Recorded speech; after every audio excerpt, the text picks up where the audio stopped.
El pasaje que vamos a comenzar a considerar en nuestra serie de sermones expositivos en la carta de Pablo a los romanos es uno de los que más controversias ha levantado a través de la historia, porque Pablo va a hablar en este pasaje acerca de un tema muy controversial, la elección incondicional, la elección soberana de nuestro Dios para salvación. Ahora, yo debo aclarar que todos los creyentes creen que hay una elección. Y lo creen porque la Biblia lo enseña. El problema es que no todos estamos de acuerdo en cuanto a cuál es la base de esa elección. Es decir, ¿por qué Dios elige a unos y no a otros?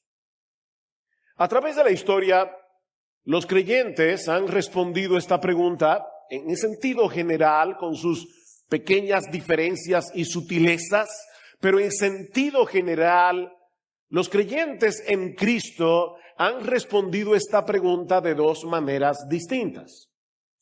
Por un lado, están aquellos que sostienen que Dios elige a los que Él sabe de antemano que van a aceptar el Evangelio, a los que Él sabe en su omnisciencia que van a creer en Jesús. De manera que para este grupo de creyentes, la elección de Dios está condicionada a nuestra fe. Ellos creen en una elección condicional. Alguien lo ilustra de esta manera, y es una ilustración muy buena para lo que yo entiendo que es un gran error teológico, pero es una ilustración muy buena. Dios ha dado un voto a tu favor, el diablo ha dado un voto en tu contra, pero ahora depende de ti el voto que tú vas a dar. La salvación está en tus manos. Depende de por quién tú vas a votar. La otra postura es la de aquellos que sostenemos que la elección de Dios se basa únicamente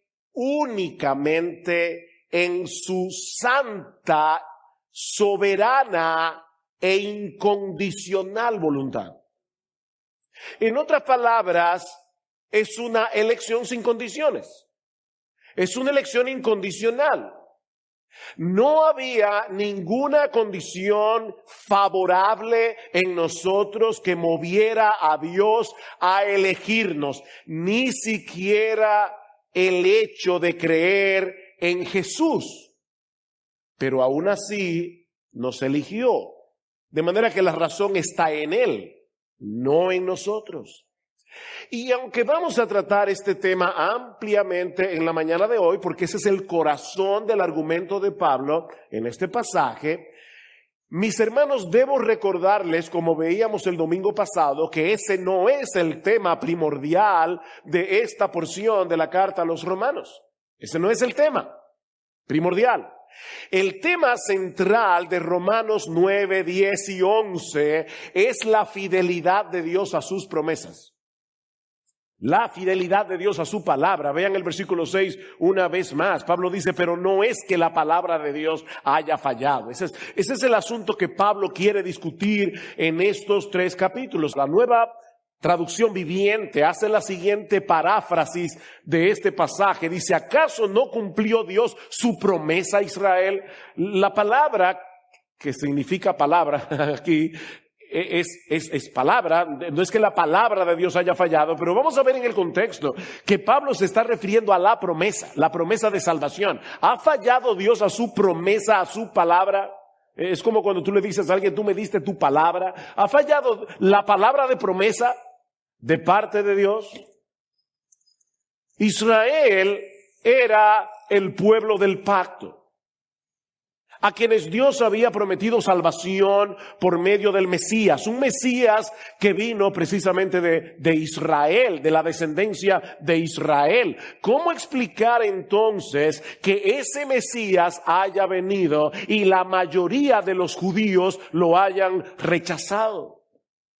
¿Cómo es que tantos israelitas se encuentran separados de Cristo, como dice Pablo en Romanos 9:3, bajo la maldición de Dios? ¿Será que Dios no pudo cumplir la promesa que le hizo a Israel? Y si es así, ¿cómo podemos nosotros estar seguros de que Él va a cumplir lo que le ha prometido a los creyentes del nuevo pacto? ¿Podemos nosotros los cristianos confiar en la fidelidad de Dios a su palabra?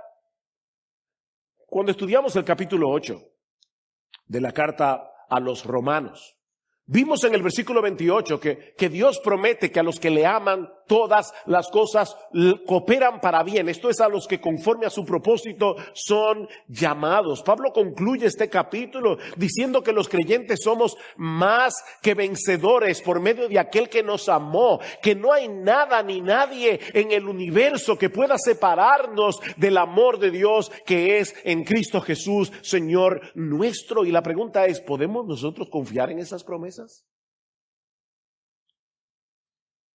Y Pablo, a lo largo de estos 3 capítulos, va a responder con un rotundo, por supuesto que sí. Por supuesto que sí.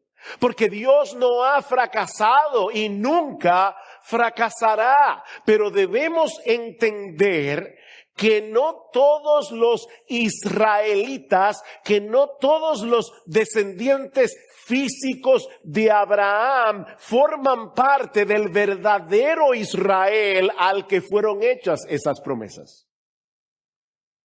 Ese es el punto aquí. Vean una vez más el versículo 6. Pero no es que la palabra de Dios haya fallado, porque no todos los descendientes de Israel son Israel, ni son todos hijos por ser descendientes de Abraham, sino que se le dijo, por Isaac será llamada tu descendencia.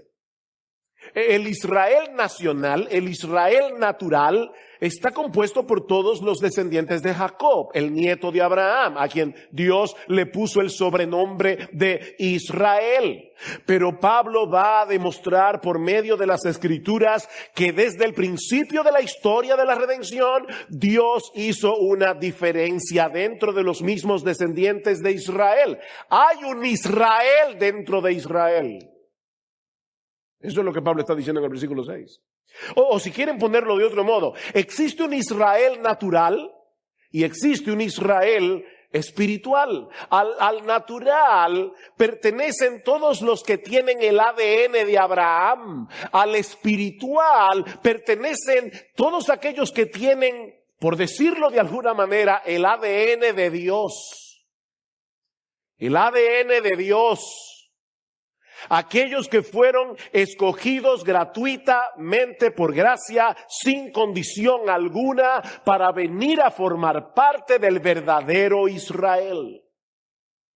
De manera, mis hermanos, que la doctrina de la elección incondicional se encuentra en este pasaje, pero solo como un argumento para probar que la promesa de Dios no ha fracasado. ¿Ven el punto? Es un argumento que Pablo está dando aquí. Dios está llevando a cabo lo que Él se propuso hacer desde antes de la fundación del mundo. Y para probar su punto, Pablo se vale de 2 argumentos paralelos. La elección de Isaac en vez de Ismael, los versículos 7 al 9, y la elección de Jacob en vez de Esaú en los versículos 10 al 13. Tanto Ismael como Isaac eran hijos de Abraham. Pero según la historia bíblica, en un momento dado, Ismael comienza a burlarse de Isaac, el hermano menor, el medio hermano menor.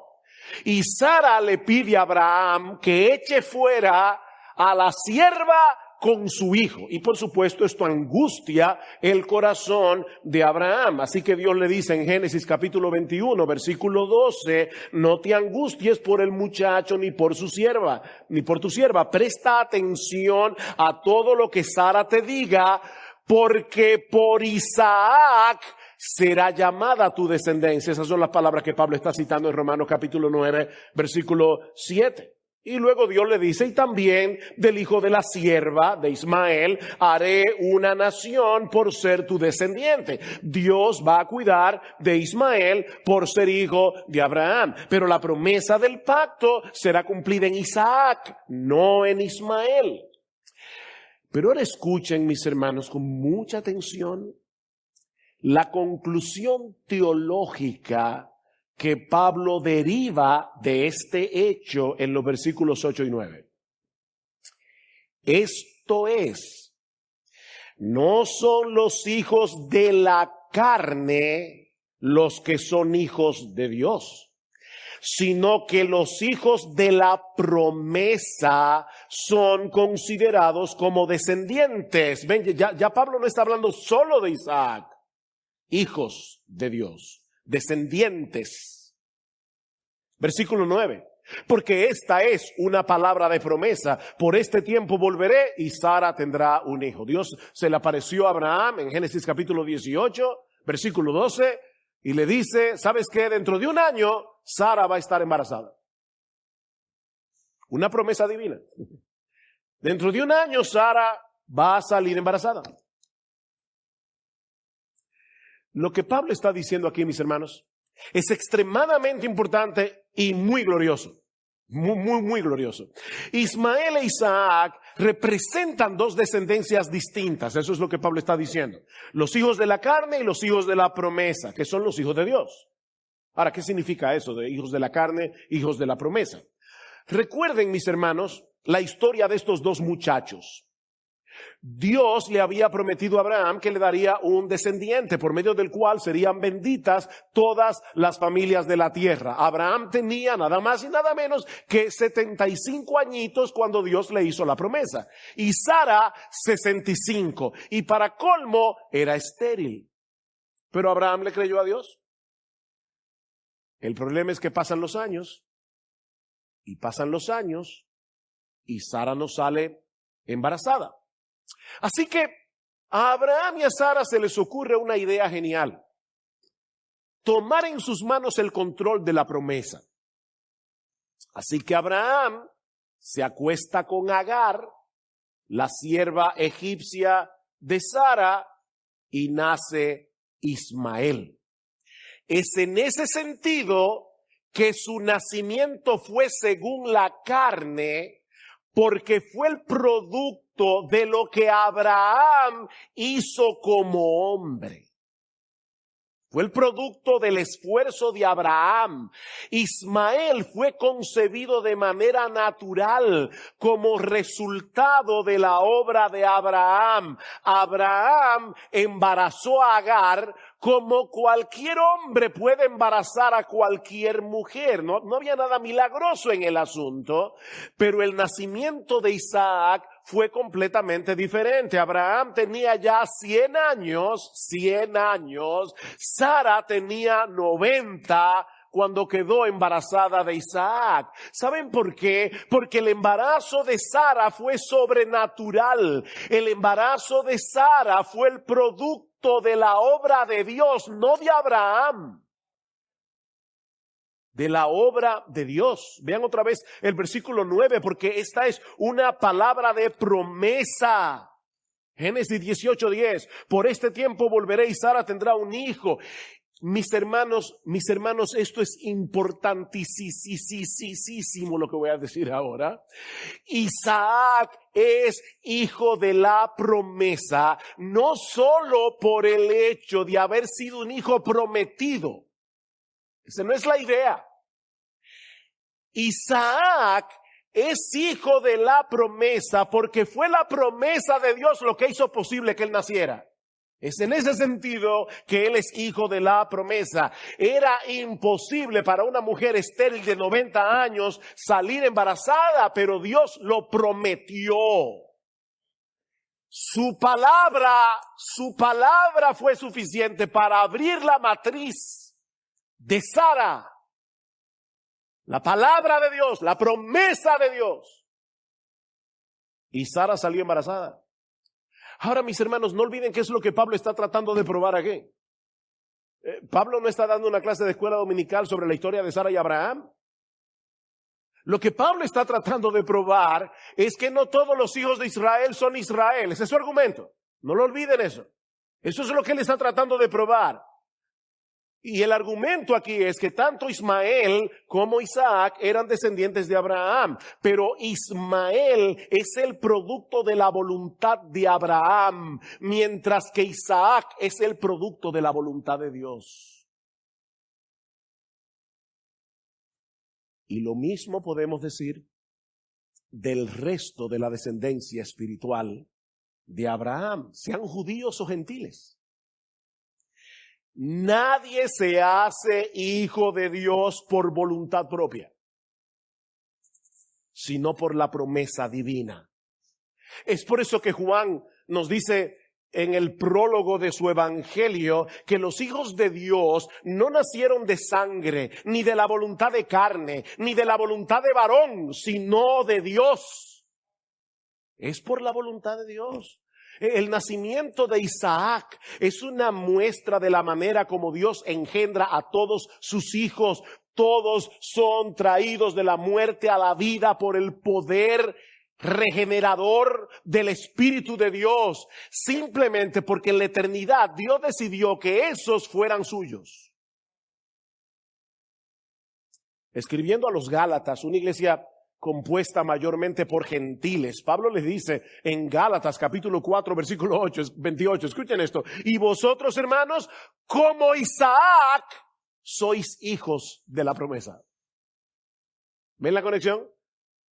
Vosotros, hermanos, al igual que Isaac, ustedes son hijos de la promesa. Todos los hijos de Dios fueron engendrados sobrenaturalmente por la obra regeneradora del Espíritu Santo, porque Dios los escogió para que fueran suyos por medio de la fe en Jesús. ¿No te da gozo eso? Nosotros somos hijos de la promesa, no del esfuerzo humano.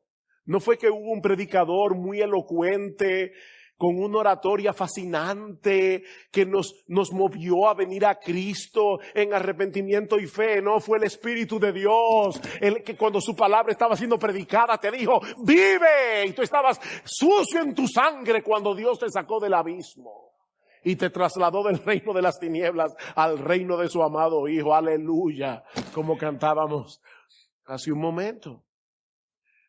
Por supuesto, aquellos que creen que la elección de Dios está condicionada a nuestra elección, interpretan Romanos 9 de otra manera. Y quiero que sepan, si alguien me está viendo por internet y cree diferente a nosotros, de verdad, yo no quiero ser ofensivo, le he pedido al Señor que me ayude en ese aspecto. Simplemente quiero mostrarte por las Escrituras cuál es la verdad de la palabra de Dios, para que te goces en tu elección. ¿Cómo interpretan ellos este pasaje? Bueno, ellos dicen que Pablo no está hablando aquí de la elección de individuos para la salvación eterna, sino que Dios escoge a individuos y aún naciones para hacer avanzar su plan de redención. Así que esta no es una elección de individuos para salvación, sino de individuos y naciones para llevar a cabo el plan que Dios se propuso hacer en la redención. Pero no que Dios escogió personas individuales para salvación. Pero hermanos, recuerden el contexto del pasaje.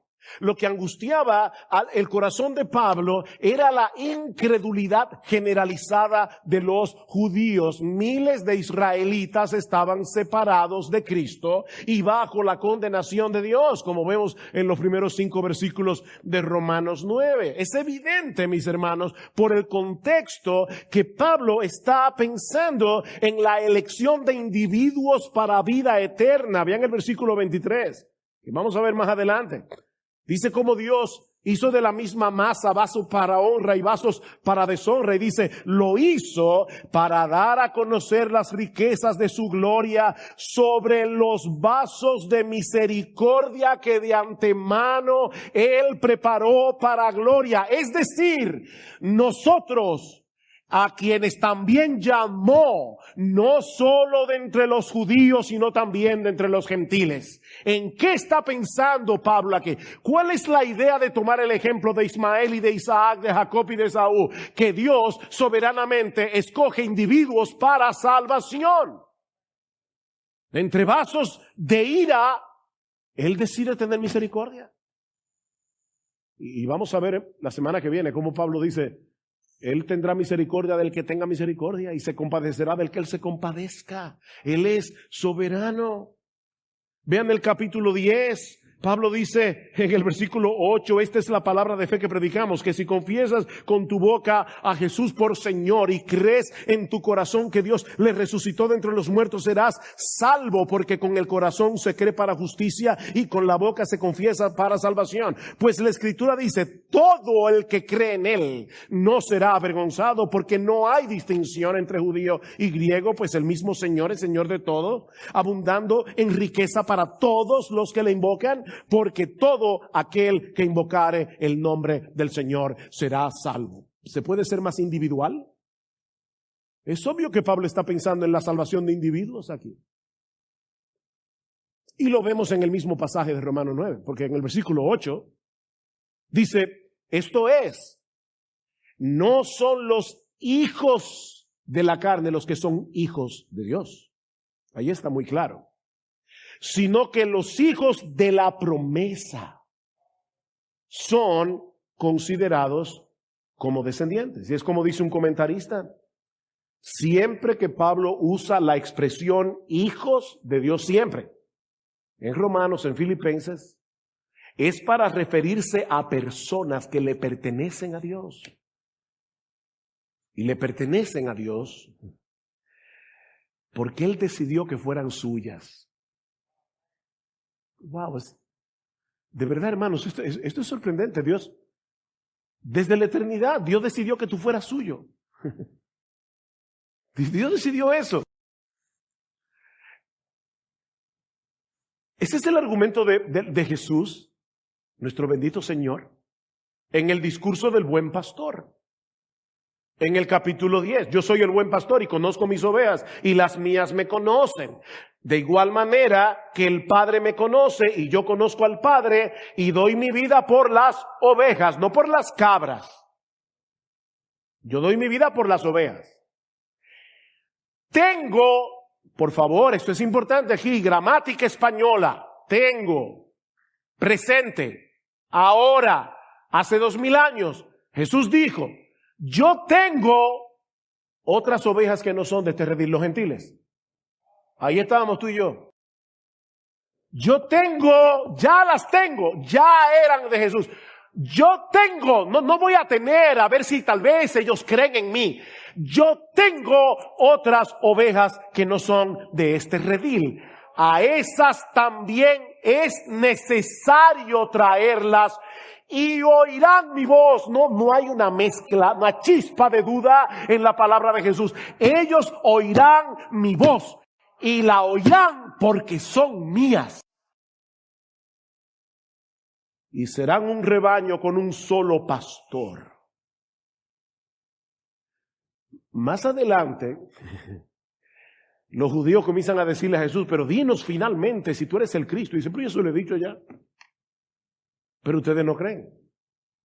¿Y saben por qué ustedes no creen? Versículo 24 de Juan capítulo 10. Vosotros no creéis porque no sois de mis ovejas. Déjame hacerte una pregunta. ¿Nosotros somos ovejas de Jesús porque cuando escuchamos el Evangelio creímos en Él? ¿O nosotros creímos en Él cuando escuchamos el Evangelio porque éramos ovejas de Jesús? Déjenme leerles otra vez el pasaje. Jesús dice, vosotros no creéis. ¿Saben por qué? Porque ustedes no son de mis ovejas. Ustedes no son mis ovejas. mis ovejas oyen mi voz y yo las conozco y me siguen. Y yo les doy vida eterna y jamás perecerán y nadie las arrebatará de mi mano. Mi Padre que me las dio, nosotros somos el regalo de Dios el Padre, a Dios el Hijo.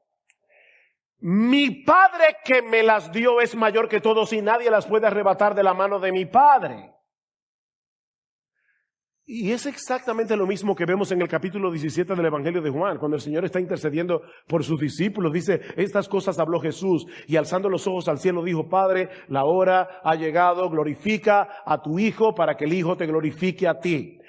Por cuanto le diste autoridad sobre todo ser humano para que dé vida eterna a todos lo que tú les has dado. Gloria, aleluya, alabanza a nuestro Dios. Tú me diste autoridad para que yo le dé vida eterna a tus elegidos. Eso es lo que Jesús está diciendo. Versículo 6. He manifestado tu nombre a los hombres que del mundo me diste. Eran tuyos y me los diste y han guardado tu palabra. Versículo 9. Yo ruego por ellos, no ruego por el mundo. Yo no ruego por el mundo, sino por los que me has dado porque son tuyos. ¿Puede ser más claro? Versículo 24. Qué glorioso Padre. Padre, yo quiero que los que me has dado estén también conmigo donde yo estoy para que vean mi gloria. ¿Quiénes? Los que tú me has dado. Mi amado hermano, si tú estás hoy en Cristo es porque Dios decidió que tú fueras uno de los suyos. Eso es lo que Pablo está argumentando en Romanos 9 para probar que no todos los descendientes de Israel son Israel. Así como Isaac fue engendrado por la promesa divina, así también todos nosotros que hoy somos cristianos somos hijos de Dios porque Él lo prometió. Eso depende de Dios, mi hermano, eso depende de Dios, no de ti ni de mí. No hay gloria en nosotros, ninguna. Lo único que pusimos nosotros fue el pecado, del cual necesitábamos ser redimidos. Por supuesto, para que no haya dudas, hay que arrepentirse y creer para ser cristiano. Esa es nuestra responsabilidad. Nadie va a creer por mí ni va a arrepentirse por mí. Pero somos pecadores. Y por lo tanto, y para usar la ilustración del principio, ninguno de nosotros habría dado su voto por Dios a menos que Dios hubiera hecho una obra previa en nosotros. Ese Dios que obra tanto el querer como el hacer por su buena voluntad, como dice Pablo en Filipenses capítulo 2, versículo 13. Pero Pablo tiene un argumento adicional en los versículos 10 al 13, la elección de Jacob en vez de Saúl. Porque hasta aquí alguien pudiera pensar, bueno, pero la elección de Isaac sobre Ismael, era evidente que tenía que ser Isaac, porque después de todo, Ismael era hijo de una madre egipcia, pagana, una sierva. Era un hijo fuera del matrimonio, era un hijo ilegítimo. Y parece que el muchacho no tenía buen temperamento porque se estaba burlando de Isaac. Es por eso que el segundo ejemplo que usa Pablo resulta más contundente para probar que la elección no tiene nada que ver con la raza, sino con la gracia. La elección no tiene nada que ver con la raza, sino con la gracia. Vean el versículo 10. Y no solo esto, sino que también Rebeca, cuando concibió mellizos de uno, nuestro padre Isaac, y ahora Pablo mete un paréntesis aquí, porque cuando aún los mellizos no habían nacido y no habían hecho nada, ni bueno ni malo, para que el propósito de Dios conforme a su elección permaneciera, no por las obras, sino por aquel que llama, se le dijo a ella, el mayor servirá al menor, porque Saúl nació primero. Tal como está escrito, a Jacob amé, pero a Esaú aborrecí. Jacob y Esaú no solo eran hijos del mismo padre, sino de la misma madre. De hecho, eran mellizos. Nacieron en igualdad de condiciones, excepto por el hecho de que Esaú nació primero. O sea que en todo caso el derecho de primogenitura era de Esaú, pero Dios soberanamente decidió amar a Jacob. Soberanamente. Y se lo hizo saber a Rebeca antes de que los mellizos nacieran. Y yo pensaba esta semana, wow, la verdad es que Pablo era inspirado por el Espíritu Santo, pero Pablo leía bien su Biblia con cuidado, porque si Pablo no hubiera hecho esa observación en Romanos, yo creo que yo hubiera leído la historia en Génesis de cómo Dios le dijo eso a Rebeca y no hubiera sacado todas esas conclusiones. Debemos leer la Biblia con cuidado, hermanos, poniendo atención a cada palabra, pero él está diciendo aquí, noten que Dios le dijo a Rebeca antes de que los mellizos nacieran, que el mayor iba a servir al menor. ¿Saben para qué? Para que fuera evidente que lo que hizo la diferencia entre uno y el otro fue la soberana voluntad de Dios. En la segunda mitad del versículo 11, Pablo dice que los mellizos, primero en el versículo 11, no habían hecho nada, ni bueno ni malo. Ni bueno ni malo, cuando Dios escogió a uno en vez del otro. De hecho, no deja de ser interesante que Pablo diga, no habían hecho nada malo. No, Pablo dice, y tampoco habían hecho nada bueno. No habían hecho nada bueno. Esa elección no pudo haberse basado en lo que Dios previó en su omnisciencia de lo que sería la vida de Jacob, a diferencia de la vida de Saúl. No, porque ninguno de los dos había hecho absolutamente nada que moviera a Dios a escoger a uno en vez del otro. ¿Saben para qué? Para que el propósito de Dios conforme a su elección permaneciera no por las obras, sino por aquel que llama. Mis hermanos, de verdad, es que este texto no podía ser más claro. La elección de Dios no se basa en ninguna obra que Él haya previsto en su omnisciencia que nosotros íbamos a hacer, ni siquiera nuestra fe y nuestro arrepentimiento. Su elección se basa únicamente en su propósito, dice Pablo. Su propósito. La razón por la que Él escoge a unos y no a otros está en Dios. Y no sabemos cuál es, pero no está en nosotros. No es porque tú eras mejor que nadie. Está en Dios. Es una elección incondicional. Pablo dice en 2 Timoteo capítulo 1, versículo 9, y este es uno de mis textos favoritos del Nuevo Testamento cuando pienso en esta doctrina. Dice que Dios nos salvó y nos llamó con llamamiento santo, no según nuestras obras, sino según su propósito y según la gracia que nos fue dada en Cristo Jesús desde la eternidad. ¡Wow! En la eternidad,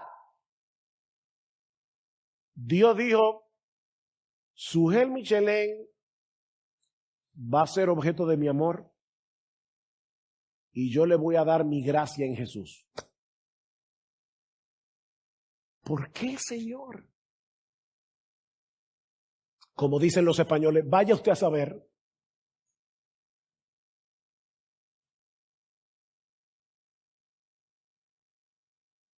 Pablo dice aquí que el propósito de Dios es eterno, en la eternidad, y no se basa en nuestras obras, sino únicamente en su bendita y soberana gracia que Él concede a los suyos por medio de nuestro bendito, glorioso, precioso Señor y Salvador Jesucristo. Ahora, Pablo no ha dicho todavía cuál es ese propósito. Él dice, según su propósito. Pero Pablo, ¿cuál es ese propósito? Bueno, eso lo responde en Efesios 1.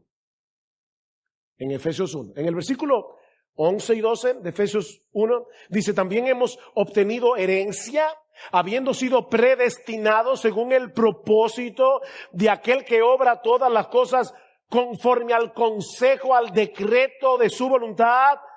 Aquí está el propósito. A fin de que nosotros que fuimos los primeros en esperar en Cristo, seamos para la alabanza de su gloria. Ese es el propósito. Todo lo que Dios hace, incluyendo nuestra elección para salvación, lo hace conforme al consejo de su voluntad, para que Él y solo Él se lleve la gloria en la salvación de todos sus hijos. Ese es el propósito. Es lo mismo que Pablo ha dicho ya en esa doxología de Efesios 1, en los versículos 4 y 5. Dicen, amor nos predestinó para adopción como hijos para sí, mediante Jesucristo, conforme al beneplácito de su voluntad, para alabanza de la gloria de su gracia, que gratuitamente ha impartido en nosotros, en el amado. Los suyos no tienen en qué gloriarse que no sea en la libre, soberana, incondicional gracia de Dios que nos escogió para ser suyos por el puro afecto de su voluntad, como lo traduce la Reina Valera del 60, por el puro afecto. No hay nada mezclado allí. El puro afecto de su voluntad. Es por eso que Pablo concluye toda esta sección de la carta a los romanos diciendo, oh profundidad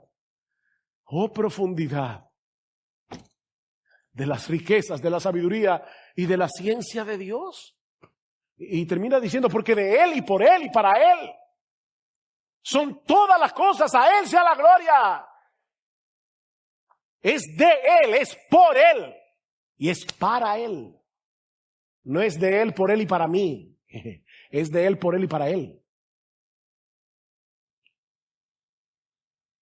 Mis hermanos, la elección de Dios no está condicionada por lo que Él previó en nosotros, sino por lo que Él soberanamente decidió para nosotros. Eso es muy diferente.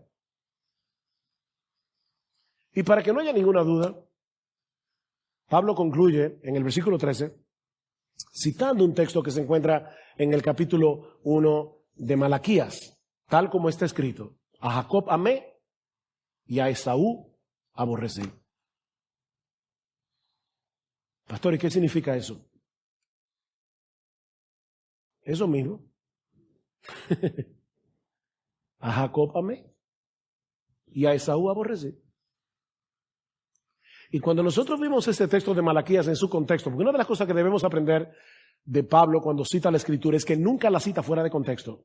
Aunque él cita palabritas a veces, busquen el pasaje completo.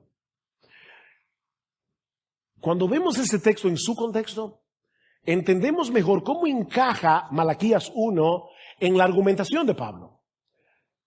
Dios está contendiendo con su pueblo.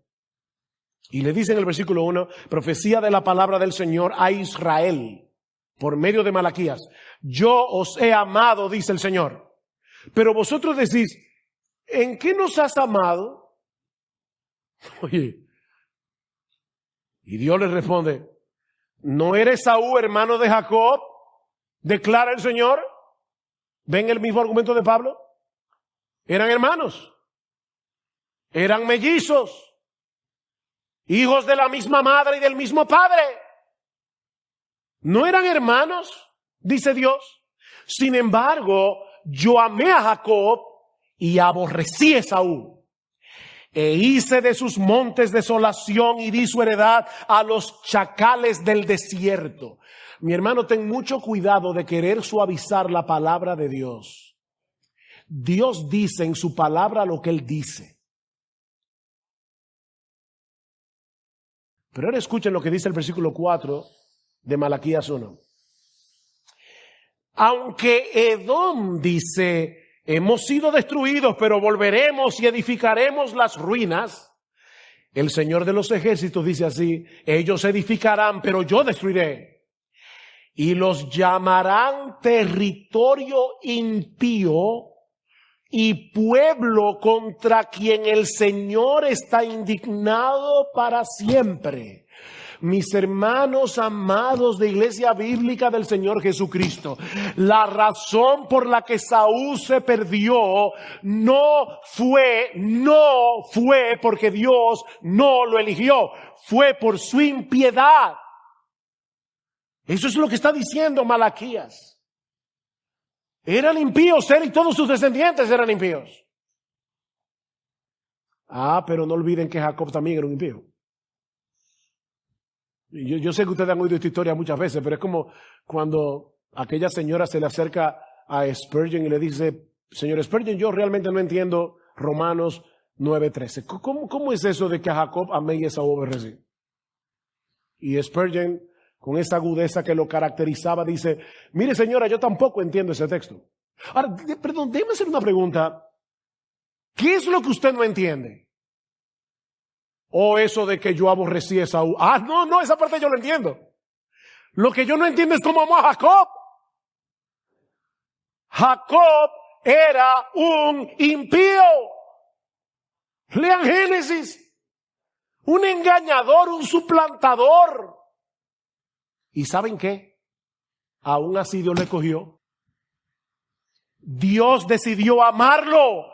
Mis hermanos, nadie merece ser escogido. Aquí no hay ninguna injusticia. Si Dios hubiese decidido no elegir a nadie y enviarnos a todos al infierno, estaría en su justo derecho porque somos pecadores. Nadie merece ser elegido. No había nada en Jacob que lo hiciera merecedor del amor de Dios, pero aún así Dios tomó la decisión de amarlo y de hacerlo suyo. De manera que los impíos son completamente responsables de su condenación. Pero Dios es completamente responsable de nuestra salvación.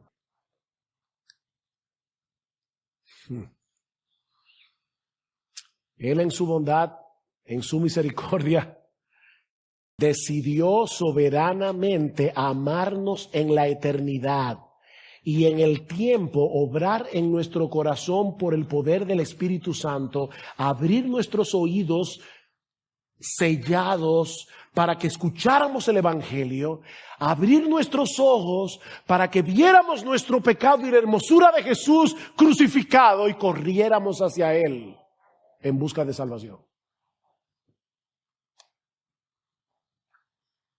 ¿Cómo decía el himno que cantábamos antes de la prédica? De no haber sido por tu amor, aún huiría de ti. Oh, de verdad, hermanos, fue difícil para mí seguir cantando, teniendo este mensaje en mi cabeza, de no haber sido por tu amor. Y recordaba ahí sentado, cuando me predicaron la palabra, un sábado, me predicaron la palabra por primera vez. El lunes comencé a leer la Biblia y el lunes ya yo creía que este libro era verdad.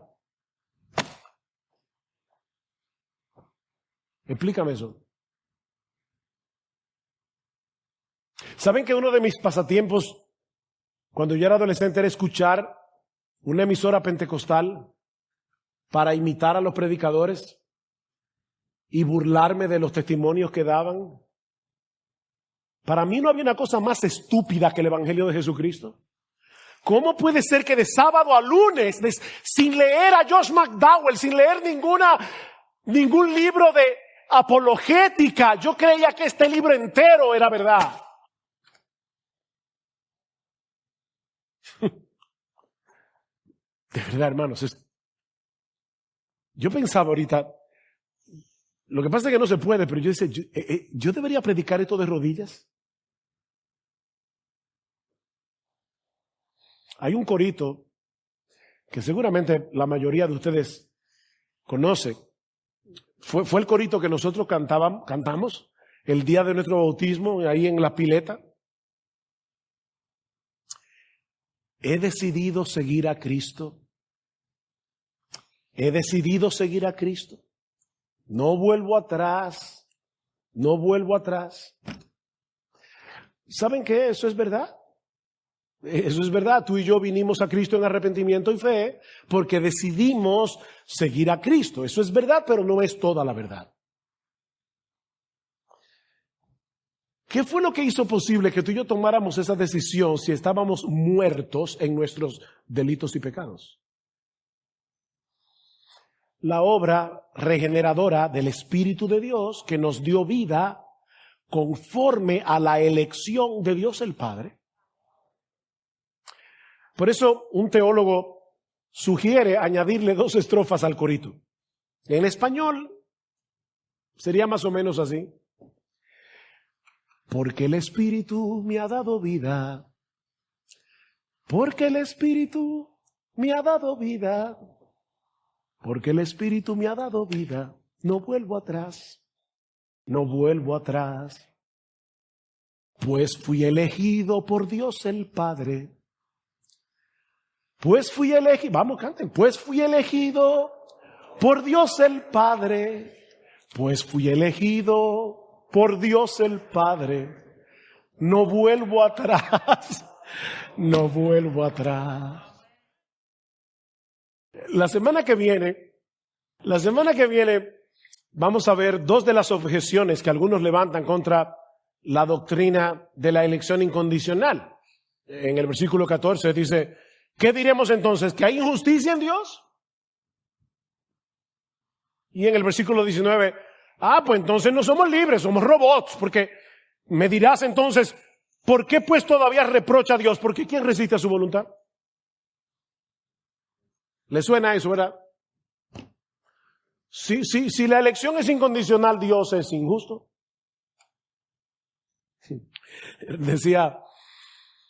Estaba escuchando a John Reisinger y él contaba la historia de que él estuvo una vez en Canadá predicando la palabra a un grupo de estudiantes en una universidad y hablando acerca de la elección, una joven se paró y le dijo, señor Reisinger, yo no puedo entender esto. ¿En qué pasaje de la Biblia aparece este tema de la elección? Por ejemplo, Romanos 9, fueron a Romanos 9 y él le dice, ¿tú puedes leer el versículo 13? Y ella lee el versículo 13, tal como está escrito, a Jacob amé, pero a Esaú aborrecí. Y de inmediato esta joven dijo, pero eso no es justo. Él le dijo, sí, ya Pablo se adelantó a esa objeción. Tú puedes leer el versículo 14, sorprendentemente, ella tenía una versión de la Biblia moderna que traduce el versículo 14 de esta manera. Entonces tú me dirás, pero eso no es justo, lo mismo que ella dijo. Y ella nada más dijo, ups. Pero es que si esto es así, nosotros somos robots. Pablo también se adelantó a esa objeción. ¿Tú puedes leer el versículo 19? Increíblemente, hermanos, esta historia es verídica. La versión de ella traducía el versículo 19 de esa misma manera. Pero entonces tú me dirás, ¿entonces somos robots? Ella se quedó de una pieza. ¿Cuál es la respuesta de Pablo? Lo veremos el domingo que viene. Pero antes de concluir, permítame traer algunas aplicaciones prácticas. En primer lugar, mis hermanos, la doctrina de la elección debiera producir en nosotros un profundo sentido de humildad al recordarnos que los pensamientos de Dios son infinitamente más altos que sus pensamientos. Mis hermanos, no olvidemos eso. Sí hay una tensión entre la soberanía de Dios y la responsabilidad humana. Y es una tensión que nunca vamos a poder entender de este lado de la eternidad. Aceptemos humildemente Deuteronomio 29:29. Las cosas secretas pertenecen al Señor nuestro Dios. Ustedes no se pueden imaginar cuántas herejías y cuántas distorsiones del evangelio han surgido a lo largo de la historia porque hay personas que quieren ser más sabias que Dios. Deja que Dios sea Dios. y que Él nos revele lo que nos quiera revelar y quedémonos ahí. Que lo que Él nos reveló es lo suficientemente profundo para que se ahogue un teólogo experto. Conténtate con eso. Las cosas secretas les pertenecen al Señor nuestro Dios, mas las cosas reveladas nos pertenecen a nosotros. Gloria al Señor. Son tan gozosas las que Él nos reveló. En segundo lugar, oh mis hermanos, esta doctrina debe producir en los creyentes una profunda gratitud, un gozo abrumador y una adoración exuberante. Esta doctrina debe producir en nosotros una profunda gratitud, un gozo abrumador y una alabanza exuberante a nuestro Dios, porque Él nos amó sin merecerlo. Mi hermano, piensa en esto. Dios en la eternidad decidió amarte. Dios pensó en ti.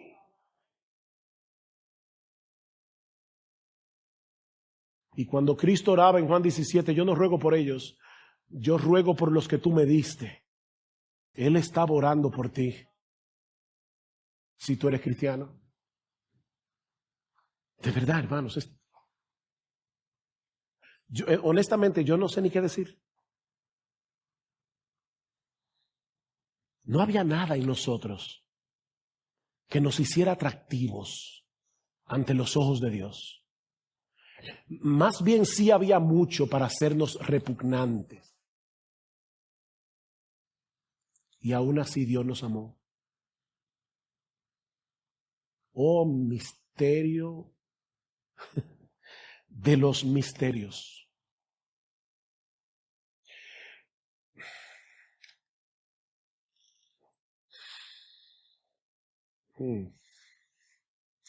Miren, yo estoy convencido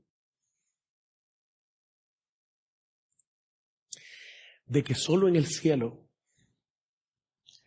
nosotros vamos a poder agradecer y adorar a Dios de una manera adecuada por nuestra salvación.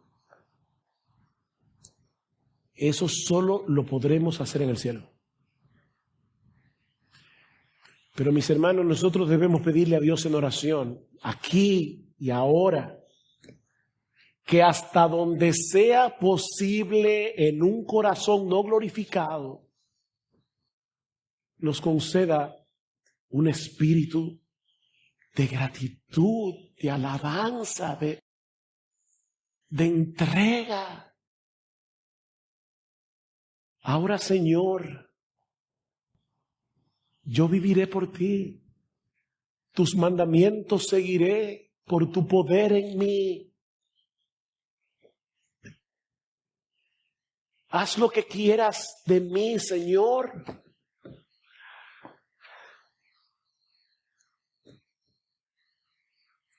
Oh, sí, Dios.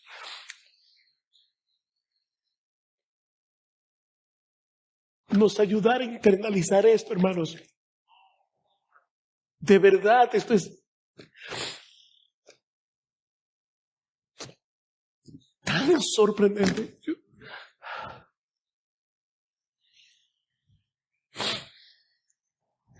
Esto es tan sorprendente.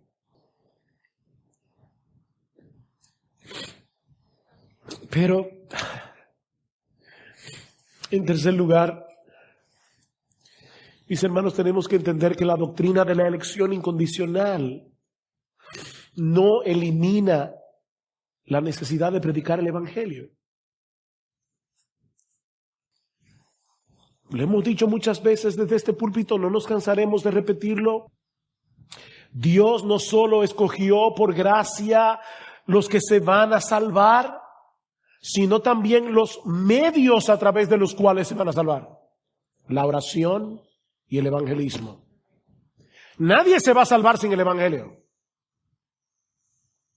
Nadie se va a salvar sin el evangelio. Es por eso que Pablo dice en 2 Timoteo capítulo 2, versículo 10, por tanto, todo lo soporto por amor a los escogidos. Yo voy a seguir predicando la palabra. No importa que me apedreen, no importa que me aborrezcan, no importa el sufrimiento que eso me traiga. Todo lo soporto por amor a los escogidos, para que también ellos obtengan la salvación que está en Cristo Jesús y con ella gloria eterna. ¿Quién entiende eso? No, nosotros no sabemos quiénes son los elegidos y quiénes no lo son. Así que, mi hermano, predícale el evangelio a todos los que puedas y deja los resultados en las manos de Dios. Me encanta como lo decía alguien, yo asumo que todo el mundo es elegido y le predico. Si rechaza, ya sé que no era.